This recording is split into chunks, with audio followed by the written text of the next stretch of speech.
Hello नमस्कार, मी नीता आणि माझ्या सगळ्या यूट्यूब फॅमिलीचं आजच्या व्हिडिओमध्ये खूप खूप मनापासून स्वागत करते। आज संडे आहे आणि संडे म्हटला किंवा सुट्टीचा दिवस म्हटला की आपल्याला वाटतं थोडासा आराम झाला पाहिजे, काहीतरी चमचमीत खायला मिळालं पाहिजे, बाहेरही फिरता आलं पाहिजे आणि घरातली जी राहिलेली कामं आहेत तीही झाली पाहिजे। तर जेव्हा असं सगळं मिक्स एकाच दिवशी सगळी थोडी थोडी कामं होतात तेव्हा संडे खूप छान जातो। तर आज आम्हाला जायचं आहे पिंपरीमध्ये आणि आज संडे होता म्हणून खूप उशिरा उठणं झालं, कारण संडे एकच दिवस मिळतो ज्या दिवशी आरामात झोपायला मिळतं आणि रात्री थोडा वेळ जागायला मिळतं। तर सकाळी उठून सकाळची कामं झाली आणि सगळ्यात महत्त्वाचं काम झालं ते म्हणजे माझी पूजा झाली। सगळ्या घरात धूपही दाखवून झाला, खूप छान प्रसन्न वातावरण झालं आणि सगळं करता करता 10:30 पावणे 11 वाजले होते आणि फटाफट काय ब्रेकफास्ट बनवायचा म्हणून मी आता अंडा ब्रेड बनवते आहे। काल रिलायन्समध्ये गेलो होतो, तिकडून ब्रेड घेऊन आलो होतो। ठरवलं होतं की सँडविच बनवूया, पण सँडविचला थोडासा वेळ लागतो, हे अगदी झटपट होणारं काम आहे। तर 3 अंडी मी घेतली, त्यानंतर त्यात थोडेसे मसाले टाकले जे आपल्याला आवडतात ते तुम्ही टाकू शकता, कोथिंबीर किंवा कांदाही टाकू शकता, पण कांदा जर टाकला तर तो तसाच निघून जातो, त्यामुळे काहीच टाकून फायदा नाही आणि मी कोथिंबीर टाकली नाही। तर अशी छान त्यामध्ये डीप केली ब्रेड आणि दोन्ही साईडनी छान तव्यावर भाजून घेतली आणि मस्त असा झटपट होणारा आणि टेस्टी लागणारा नाश्ता रेडी आहे। तर फटाफट आता आम्ही तिघंही नाश्ता करू। आम्ही चाललो आहोत पिंपरीमध्ये, रियांशसाठी स्कूलचं विंटर जॅकेट घ्यायचं आहे आणि सकाळी सकाळी जाऊन आलं तर तेवढी गर्दी राहत नाही आणि कामही पटापट होतात। नेहमी मी असं करते की जेव्हाही मला 11 वाजता का होईना पण माझा अर्ध्यापेक्षा जास्त स्वयंपाक मी करून जाते, म्हणजे तिकडून आल्यानंतर आपल्याला करावा लागत नाही, कंटाळाही येतो आणि कुठे बाहेर गेलं की जातो आपण वेळेवर पण यायची काहीच वेळ नसते। म्हणून मी प्रिफर करते की माझी अर्ध्यापेक्षा जास्त कामे ही जायच्या आधीच झाली पाहिजे।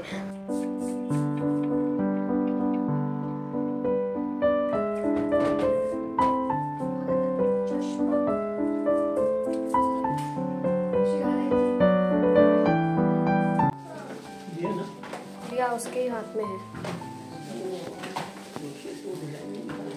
नहीं रे, इतना डिफिकल्ट है ऐसे। ऐसा नहीं बना सकते हो। नहीं यार, मैंने सीखा नहीं है क्रोशिया। किसी को आता होगा वहाँ पे टेलर वगैरह पे कुछ। एका छोट्याशा गल्लीत शॉप होतं आणि ते शोधण्यातच खूप वेळ गेला, पण युनिफॉर्म घेऊन झालाय।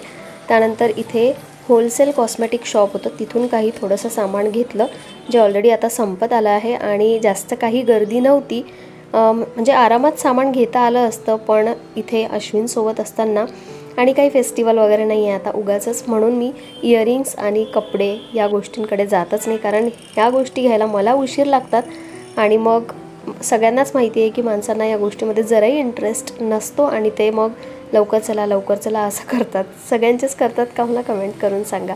तर रस्त्यावर मस्त आता क्रिसमस फेस्टिवल येणार आहेत, तर त्यासाठीची ही सजावट किंवा क्रिसमस ट्रीज मिळत होता मस्त। क्या रहता है यार इस पे, डाला हुआ रहता है क्या? अच्छा, कॉटन लगा है। ते घालूनच राहशील का आता? हां, ते घालूनच राहशील? इकडे इकडे इकडे इकडे, थंडी तर नाही आहे मग?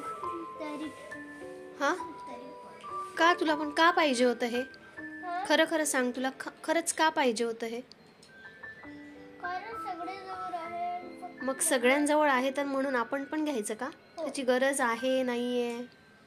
हां, सगळ्यांकडे आहे म्हणून तुलाही पाहिजे असं नसतं शोना।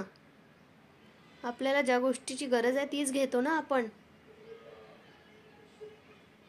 तुझ्या स्वेटरला कॅप आली होती ना, तू हे घ्यायला नव्हतं पाहिजे, पण तरी पण तू रडला ओरडला। मी असली असते ना एकटी माझ्यासोबत तर मी तुला तर घेऊनच दिलं नसतं माहिती आहे, आणि मी आत्ताही नाहीच म्हणत होती, ते तर पप्पानी दिलं ना घेऊन म्हणून, समजलं? दुसऱ्यांकडे आहे म्हणून आपण नाही मागायचं। त्यांच्या स्वेटरला नसेल कॅप म्हणून त्यांच्याकडे असेल, नाही आहे त्यांच्या स्वेटरला सगळे। हां, तरी पण काही पण असू देत, तू हे नाही म्हटलं की मम्मा मला थंडी वाजते, माझ्या कानात हवा जाते म्हणून मला पाहिजे। तू काय म्हणाला की त्यांच्याकडे आहे म्हणून मला पाहिजे। अच्छा ठीक आहे, चल, मला थंडी वाजते। आता काही फायदा नहीं म्हणून। नेक्स्ट टाइम ऐसी बात कभी नहीं करना, नहीं तो कोई भी चीज़ नहीं मिलेगी। त्याची गरज जरी असेल ना आणि तू हे उत्तर देशील नंतर, तरी पण ती वस्तू मिळणार नाही. दुसऱ्यांकडे आहे म्हणून मला पाहिजे. समजलं? काढ आता, ती थंडी नाही आहे घरात. एक मिनिट. तर गेलो होतो फक्त रियांशचं स्वेटर आणायला, पण स्वेटरसोबत बऱ्याचशा गोष्टी आणल्या गेल्या. तर सगळ्यात आधी आणि एक्स्ट्रा आणलेली गोष्ट म्हणजे याच्यासाठी रियांश रडला, म्हणजे रस्त्याने रडत येत होता. आणि मी तर नाहीच म्हणत होते, कारण जे स्वेटर घेतलं होतं त्याला ऑलरेडी हुडीसारखंच आहे, ते जॅकेट आहे. तर त्याला ऑलरेडी कॅप होती. हे उगाच त्याच्या मित्रांकडे आहे म्हणून त्याला पाहिजे होतं. मी जर त्याला घेऊन गेली असती तर हे दिलंच नसतं, पण ठीक आहे आता हे, कारण लास्ट टाईम जेव्हा दिलं होतं तेव्हा मुलांचं काय होतं, हे घातलं जातं आणि जरा गरमी व्हायला लागली की हे कुठेतरी काढून ठेवतात किंवा मग विसरलं जातं. ते काढून ठेवलं की विसरलं जातं आणि मग ते हरवतं. असे 2 पहिले हरवले आहेत. हे थर्ड आणि लास्ट असणार आहे. आता रियांशचं हे प्रॉमिस करूनच त्याच्यासाठी हे घेतलं आहे. त्यानंतर स्वेटरचं सांगायचं झालं तर स्पेशली स्वेटरसाठीच गेलो होतो, पण ठीक आहे. आणि स्वेटरची क्वालिटी ठीकठाक आहे, पण प्राईस खूप जास्त आहे. आणि असंच होतं, स्कूलची uniform, tie, belt, shoes, even socks इतके महाग मिळतात आणि त्याची ॲक्च्युअल प्राईस किंवा मग क्वालिटी तेवढी नसतेही. आता हेच जॅकेट 800 रुपयाला आम्हाला मिळालं, काय तर फक्त स्कूलचा लोगो असतो म्हणून, दॅट्स इट. बाकी त्याची क्वालिटी एवढी खास नाही आहे. असंच जॅकेट घेतो म्हटलं तर 300-400 रुपयाला मिळून जाईल. आणि 800 रुपयाचं जॅकेट घ्यायचं म्हटलं तर खूप चांगल्या क्वालिटीचं जॅकेटही मिळून जाईल, पण याची तेवढी क्वालिटी नाही. आय डोंट नो, गरम करत असेल, माहिती नाही, आता ते घातल्यानंतरच माहीत पडेल. पण स्कूलच्या नावाखाली खरंच खूप युनिफॉर्मचे किंवा मग कपड्यांचे त्यांना माहिती असतं काही ऑप्शन नाही, आपण दुसरे घालू शकत नाही. स्वेटर हेच घालून जावं लागणार आहे. दुसरं स्वेटर घालून गेलं तर मग ते मेसेज किंवा मग सांगतात की हे स्वेटर तुम्हाला घ्यावं लागेल. ठीक आहे, आता 1 वर्ष घेतलं म्हणजे हे मिनिमम 2 वर्ष तरी, 2 ते 3 वर्ष तरी राहिलं पाहिजे. त्यानंतर रियांशचं घेतलं. त्यानंतर अश्विनसाठी एक जॅकेट घेतलं आणि या जॅकेटमध्ये आणि त्या जॅकेटमध्ये खरंच खूप फरक आहे. इतकं छान जॅकेट हे मिळालं. आता थंडी चालू होते आणि गाडीवर जेव्हा जातो असं संध्याकाळचं किंवा रात्रीचं, तर आहेत जॅकेट बरेचसे चांगले, हेवीवालेही आहे. मनालीला गेलो तिकडूनही आम्ही जॅकेट घेतले होते, प्रॉपर तिकडचे अगदी हेवी जॅकेट्स आहेत. आणि मुंबईत कधी घालण्याचं कामच पडलं नाही जास्त. आता 10 वर्ष तिकडे होतो, त्यामुळे माझ्याकडे तर स्वेटरच नाही आहे. एक जॅकेट आहे, तेही कितीतरी वर्षापूर्वीचं आहे, जवळपास त्याला 10 वर्ष झाले असतील.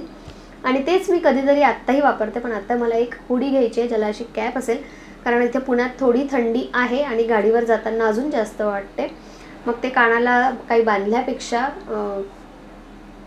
जॅकेटला जर म्हणजे हुडी टाईप घेतलं तर मग कानालाही हवा लागणार नाही. आणि हे 700 रुपयाला मिळालं. याची क्वालिटी आणि त्याची क्वालिटी खूप फरक आहे. हे 700चं आणि ते 800चं. तर हे एक जॅकेट अश्विनसाठी. त्यानंतर एक जिमसाठी टी शर्ट घेतली. ही पण काहीतरी 200 की 250ला असेल. छान आहे, मस्त मऊ कापड आहे. आणि माझ्यासाठी थोडंसं पार्लरचं सामान, जेव्हाही मी पिंपरीत जाते आणि असं सामान संपलेलं असेल तर मग मी तिकडूनच घेऊन येते. कारण हा टीन इथे मेडिकलमधून किंवा मग कॉस्मेटिक शॉपमधून घेतला तर त्याची प्राईस आहे 160 रुपीज. तर ती तेवढ्यालाच आपल्याला मिळेल, काहीच कमी होत नाही. कॉस्मेटिक शॉपमध्येही आणि मेडिकलमध्ये तर होतच नाही. पण ज्या होलसेल शॉपमधून मी घेते, पिंपरीमध्ये बरेचसे मिळतील होलसेल शॉप आहे तिथे, असं काही पर्टिक्युलर नाव मलाही नाही माहिती. मी जस्ट जाताना बघते, जे होलसेल शॉप दिसतं तिथे जाते. मागच्या वेळी हा स्टील मला 60 रुपीजला मिळाला होता, आता 80ला मिळाला. बहुतेक हा दुसऱ्या दुकानातून घेतला म्हणून किंवा मग प्राईजही वाढली असेल. तर मी चॉकलेट वॅक्स आणला आहे. 160 प्राईज आहे, पण फक्त 80 रुपीजला मिळाला, तरीही परवडला. त्यानंतर वॅक्स स्ट्रीपही जर याच वॅक्स स्ट्रीप इथून घेतल्या तर क्वालिटी याची खूप चांगली आहे.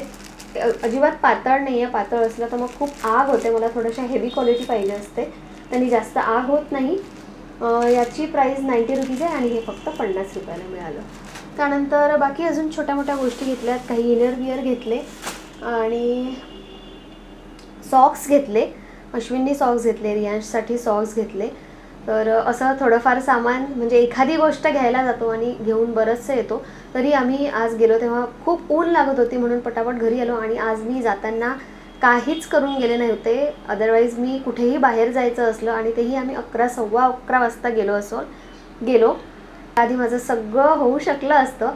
पण आज होता संडे, म्हणजे आज आहे संडे, आणि काल रात्री वॉक झाला, उशीर झाला झोपायला, म्हणून आज सकाळी 8:30 वाजता मी उठले आणि मग सगळं लेट झालं. त्यामुळे तिकडून येऊन सगळं करावं लागलं. मग थोडासा आराम, कारण फिजिकली आपली ना इतकी मुवमेंट होते किंवा मग इतकं थकून जातो आपण फिजिकली की आपोआप डोळा लागला आणि झोप लागली. मग म्हटलं चला ज्या गोष्टी आणल्या आहेत त्या दाखवते. आणि आता अजून एका महत्त्वाच्या कामासाठी बाहेर जायचं आहे. ते जर काम झालं तरच मी तुमच्याशी शेअर करेल, किंवा मग कधीतरी होईलच, जेव्हा होईल तेव्हा मी तुमच्याशी शेअर करेल. तर आता तयार होते आणि त्या कामासाठी बाहेर निघते.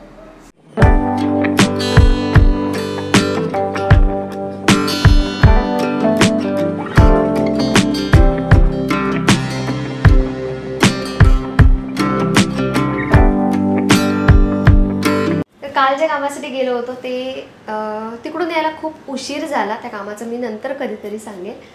तर म्हणून व्लॉग शूट केला नाही, म्हणून आज सकाळी व्लॉगला सुरुवात केली. तर आज ब्रेकफास्ट केला नाही आहे. मस्त असे शेतातले पेरू मिळाले होते. अगदी मोठा पेरू आहे, यापेक्षाही मोठे होते.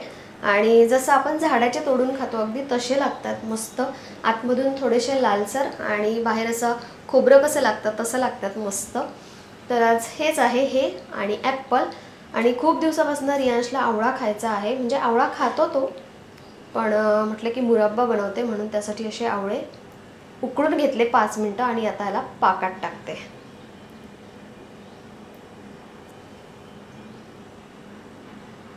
रियांश तसाच आवळा खातो, त्याला खूप आवडतो आवळा खायला, पण तसा आवळा खाणं जास्त चांगलं नसतं, घसा पकडतो. म्हणून म्हटलं चला आवळा आवडतो तर आपण मुरब्बा बनवू. आवळा कँडीही मला बनवायची आहे, पण तेवढी ऊन पडत नाही आता.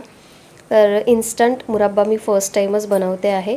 त्यासाठी मी जवळपास 10 ते 12 आवळे होते आणि त्यानुसार अंदाजे साखर घेतली आणि जे आवळे उकळून घेतले होते त्याला फोकने थोडे होल पाडून घेतले, म्हणजे जो पाक आहे तो आतमध्ये पर्यंत जाईल. आणि साखर अंदाजानेच घेऊ शकतो, मला थोडीशी कमी वाटली म्हणून मी आणखी घातली. थोडंसं पाणी घातलं. तुम्ही पाक आधीच तयार करून त्यात आवळे घालू शकता. आणि थोडे होल पाडून घेतले फोकनी, म्हणून पाक जो आहे तो आतमध्ये पर्यंत जाईल आणि लवकर शिजेल. तसाही तो ऑलरेडी अर्ध्यापेक्षा जास्त उकळून घेतला आहे, त्यामुळे शिजलेलाच असतो. आणि काल रात्रीची एक चपाती राहिली होती, ती मी अशी तव्यावर शेकून घेते, छान त्याचा पापड बनवते. खायलाही मस्त लागते आणि वेस्टही जात नाही. स्वयंपाक करता करता माझं हे काम झालं. मुरब्बा मस्त झाला होता, फक्त पाक थोडासा घट्ट झाला होता, म्हणून त्यात मी पाणी घातलं आणि मस्त कलर आला. ॲक्च्युअल मुरब्बा जसा बनतो तसाच दिसत होता. आता हिवाळ्याच्या सीझनमध्ये भरपूर आवळे मिळतात, तर जेवढे आवळे खाता येतील तेवढं खाणं चांगलं आहे. तर मुरब्बा किंवा मग आवळा कँडी किंवा अजून काही असेल तर ते करा. आणि इतका मस्त झाला होता मुरब्बा, कलर तर मस्त, आणि जसा जसा तो मुरत जातो तसा तसा मस्त लागतो. आणि जेव्हा मी टेस्ट करून बघितला इतका मस्त लागला. स्वतः मी फर्स्ट टाईम बनवला होता, मस्त, मला खूप आवडला.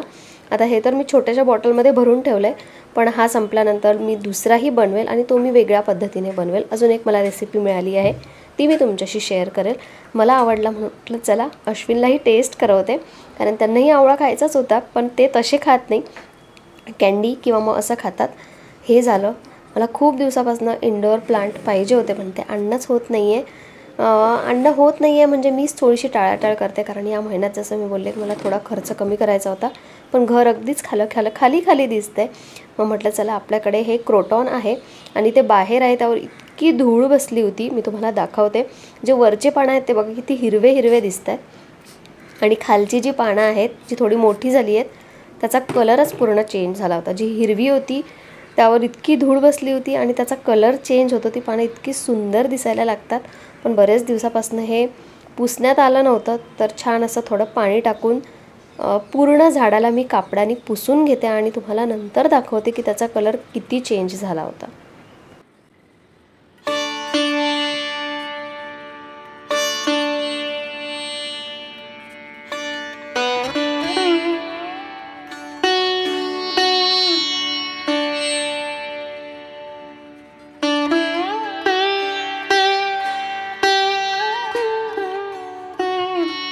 कॉर्नरचा जो टेबल आहे त्यावर ते झाड ठेवून बघितलं, पण ते चांगलं दिसत नव्हतं, कारण त्याची जी पानं आहे ती वरच्या दिशेने आहेत आणि असं एकदम स्ट्रेट बघितल्यानंतर त्याची पानं जो त्याचा ॲक्च्युअल कलर आहे तो दिसतच नव्हता आणि ते तिथे आय डोंट नो मोठं वाटत होतं. मला ते आवडलं नाही.